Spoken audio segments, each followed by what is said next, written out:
안녕하세요. 오늘 저희가 함께 좀 깊이 파고들 자리는요. 바로 어제죠. 2025년 10월 30일 한국 증시 마감 분석 보고서들입니다. 코스피가 종가 기준으로 사상 최고치를 경신했다. 뭐 이런 소식 아마 들으셨을 텐데요. 근데 이게 헤드라인만 보면 와 엄청나다 싶지만 그 속을 좀 들여다보면 얘기가 사뭇 다릅니다. 코스닥은 오히려 하락 마감했고요. 네이버나 카카오 같은 우리가 아는 대형 기술주들은 또 큰 폭으로 떨어졌거든요. 그래서 오늘 저희 임무는 이 상반된 신호들이 막 뒤섞인 하루 동안 시장에서 도대체 무슨 일이 있었던 건지 또 왜 이런 현상이 나타났는지 그 핵심을 파악해 보는 겁니다. 단순히 숫자만 보는 게 아니라 그 뒤에 숨겨져의 의미 그리고 앞으로 시장을 보는 데 있어서 중요한 단서들을 여러분과 함께 찾아보려고 합니다. 바로 시작해 볼까요? 자, 그럼 먼저 어제 마감 상황, 핵심 숫자부터 좀 짚어보죠.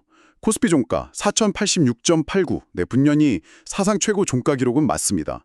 그런데 코스닥은 890.86으로 꽤 큰 폭으로 하락 마감했고요. 원달러 환율은 1426.5원 근처에서 마감하면서 워마가 약간 강세를 보였습니다. 그러니까 코스피만 보면 막 축포 터트릴 분위기인데 다른 지표들은 꼭 그렇지만은 않다는 거죠. 네, 바로 그 지점입니다. 그 코스피 최고치 경신이라는 이 화려한 결과 뒤에 숨겨진 좀 복잡한 맥락을 읽는 게 중요해요. 자료들을 보면 이게 흥미로운 점이 장중 한때는 코스피가 4,146선까지 치솟으면서 훨씬 더 극적인 상승을 보였다는 거거든요.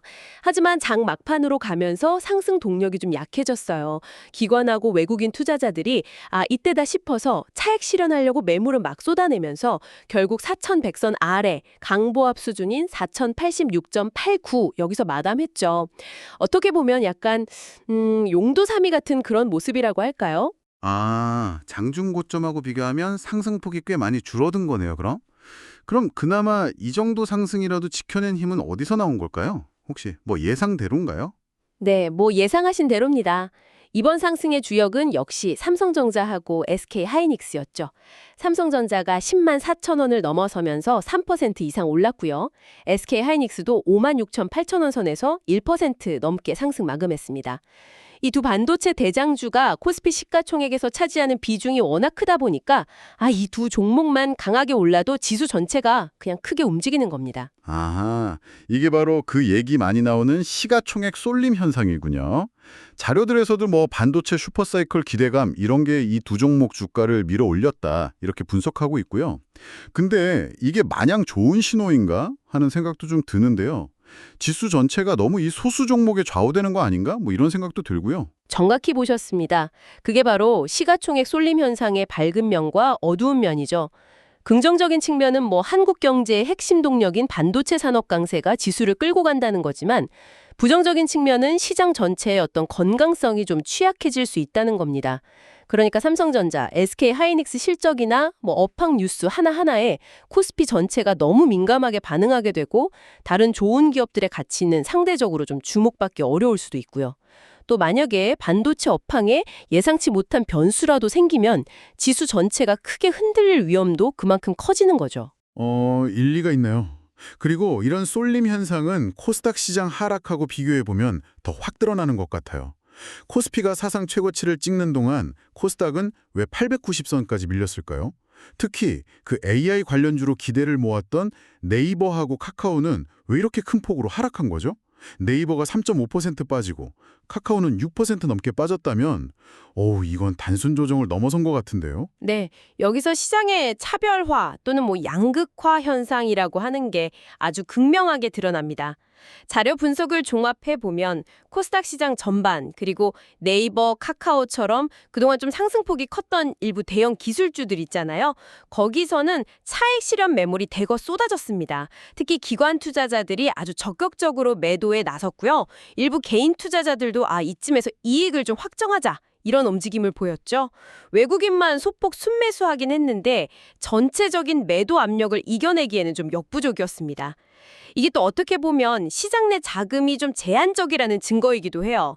즉 반도체라는 확실한 모멘텀이 있는 곳으로 자금이 확 몰리면서 상대적으로 모멘텀이 좀 약해지거나 단기 급등에 대한 부담이 생긴 다른 섹터, 뭐 중소형주나 바이오, 일부 AI 관련주 이런 데서는 자금이 빠져나가는 현상이 나타난 거죠. 돈의 흐름이 아주 철저하게 선택과 집중을 하고 있다. 이렇게 볼 수 있습니다.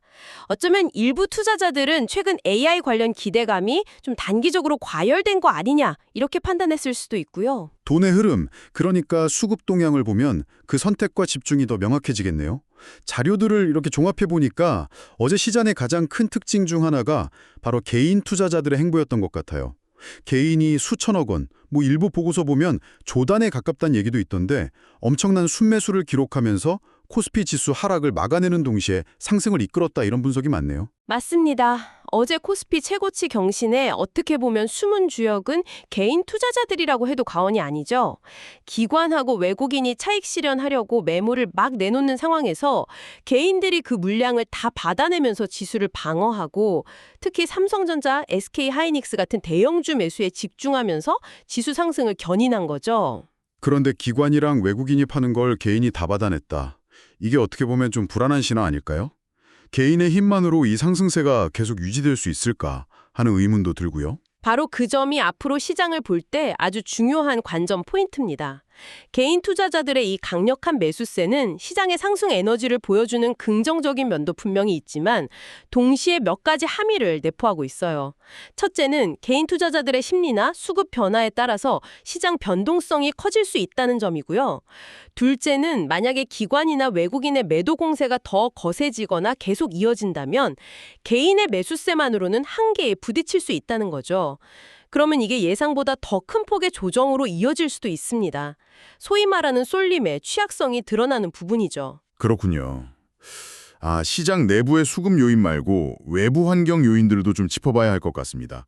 자료들을 보면 미국 연준의 금리 정책 방향에 대한 기대감, 이게 여전히 시장에 영향을 주고 있는 것 같고 또 원달러 환율이 1,420원대 중반까지 내려온 원화 강세 현상도 언급되고 있거든요.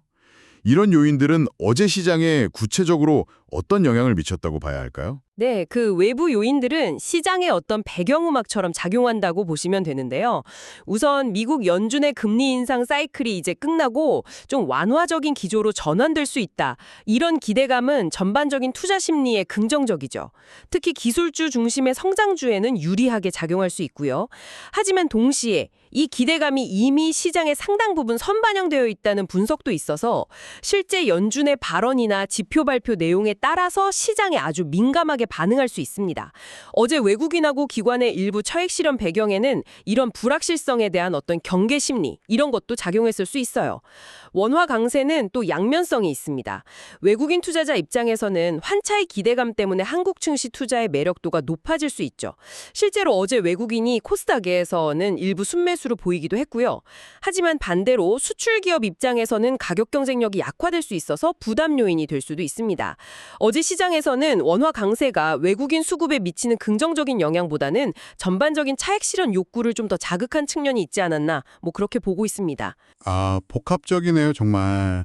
자, 그럼 이 모든 상황, 코스피 최고치 경신 이면에 쏠림 현상, 또 코스닥과 기술주의 부진, 엇갈린 수급 동향, 그리고 이런 외부 환경 요인까지 다 고려했을 때 가장 궁금한 질문입니다. 오늘 10월 31일 시장은 어떻게 흘러갈 가능성이 높을까요? 어제의 그 뜨거움과 차가움이 막 뒤섞인 분위기, 이게 오늘도 이어질까요? 네, 어제 그 기록적인 날 이후에 오늘 시장 전망에 대해서 다들 궁금하실 텐데요. 어제 장막판의 움직임하고 여러 요인을 종합해 볼 때 몇 가지 시나리오를 생각해 볼 수 있습니다. 물론 시장 예측이라는 게 항상 어렵지만 가능성에 좀 무게를 두고 말씀드릴게요. A, 가장 가능성이 높은 시나리오는 숨고르기 장세. 그러니까 횡보하거나 소폭 조정받는 흐름입니다. 어제 이미 장중 고점 대비 상승폭이 둔화됐고 기관하고 외국인의 차익 실현 매물이 확인되었기 때문에 추가 상승보다는 단기적인 매물 소화 과정이 좀 필요해 보입니다. 특히 코스피 지수가 반도체 대형주에 너무 의존하는 구조적인 부담감, 그리고 코스닥 시장의 약세가 지속될 가능성, 이런 걸 고려하면 공격적인 매수세가 들어오긴 쉽지 않을 수 있어요. B, 물론 상승 랠리 지속 시나리오도 완전히 배제할 순 없죠. 하지만 이건 몇 가지 아주 강력한 촉매제가 필요합니다. 예를 들어서 1.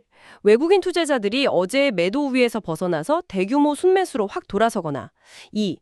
간밤 미국 증시가 예상을 뛰어넘는 강세를 보였거나 아니면 연준의 금리 완화에 대한 더 확실한 시그널이 나온다거나 3. 삼성전자나 SK하이닉스 관련해서 예상을 뛰어넘는 실적 발표라든지 대규모 수주 같은 개별적인 호재가 터지는 경우죠. 이런 강력한 모멘텀 없이는 어제의 고점을 다시 넘어서기는 좀 어렵지 않을까 싶습니다. C. 반대로 조정폭 확대 시나리오의 가능성도 열어두어야 합니다. 만약 기관하고 외국인이 어제에 이어서 오늘도 차익 실현 매물을 특히 삼성전자와 SK하이닉스를 중심으로 계속 쏟아낸다면 지수 하락 압력은 커질 수밖에 없어요. 또한 미국 금리 관련 불확실성이 다시 부각된다거나 원달러 환율이 급등, 즉 원화 약세하거나 예상치 못한 국내외 악재가 발생하는 경우에도 투자 심리가 갑자기 확 위축될 수 있습니다. 현재 코스피 구조상 반도체 투톱이 흔들리면 지수 전체가 생각보다 크게 밀릴 수 있고요. 코스닥이나 중소형주는 더 큰 타격을 받을 수 있습니다. 시나리오별로 딱딱 짚어주시니까 오늘 시장을 어떻게 접근해야 할지 좀 감이 잡히는 것 같습니다. 결국 어제의 그 쏠림 현상이 오늘 시장의 변동성을 결정짓는 핵심 요인이 될 수도 있겠군요. 그렇다면 오늘 시장을 지켜보면서 우리가 특히 주목해야 할 변수들, 이걸 좀 체크리스트처럼 정리해 주실 수 있을까요? 네, 좋습니다. 오늘 시장의 방향성을 가늠하기 위해서 다음과 같은 변수들을 좀 눈여겨보시면 도움이 될 겁니다. 첫째, 외국인과 기관의 수급 동향. 장 초반부터 이들의 순매수, 순매도 방향하고 그 규모를 확인하는 게 중요합니다. 특히 반도체 대형주에 대한 매매 동향이 지수 강향을 결정할 가능성이 높아요. 이틀 연속 매도 우위를 보인다면 조정 가능성에 미개를 둬야겠죠. 실시간 데이터는 거래소나 증권사 HTS, MTS 참고하시면 되고요. 둘째, 간밤 미국 증시 마감 결과 및 연준 관련 뉴스. 이건 글로벌 투자 심리의 바로미터죠.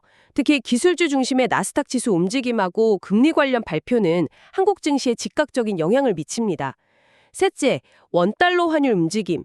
어제 소폭 강세를 보였던 원화 가치가 오늘도 유지되는지 아니면 약세로 전환되는지 이게 외국인 수급에 영향을 줄 수 있습니다.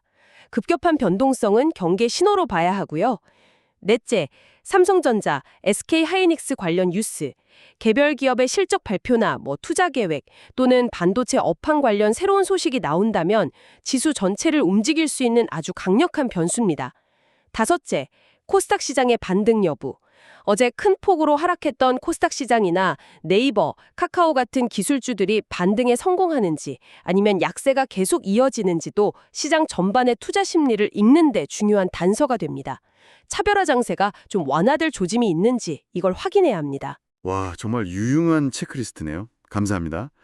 자, 오늘 저희가 함께 살펴본 10월 30일 시장 분석을 정리하면 이렇습니다.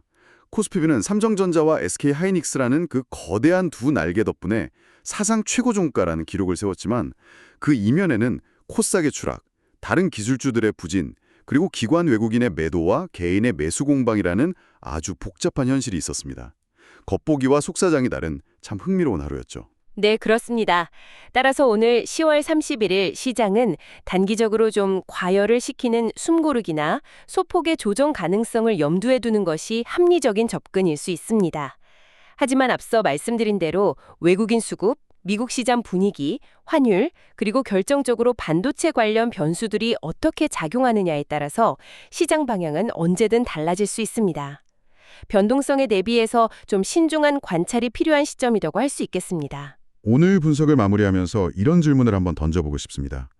어제 시장이 보여준 것처럼 단 두 개의 반도체 기업이 지수 전체를 이렇게 들었다 놨다 할 수 있는 이런 극심한 쏠림 현상, 이것이 단순히 하루 이틀의 시장 등락을 넘어서 여러분의 장기적인 투자 전략이나 포트폴리오 구성에는 어떤 근본적인 고민거리를 던져준다고 생각하시나요? 단순히 오르고 내리는 것을 넘어 우리 시장의 구조적인 특징에 대해 한 번쯤 깊이 생각해 볼 만한 지점인 것 같습니다. 오늘 저희와 함께 이 복잡하고 또 흥미로운 시장 상황을 깊이 있게 탐색해 주셔서 감사합니다.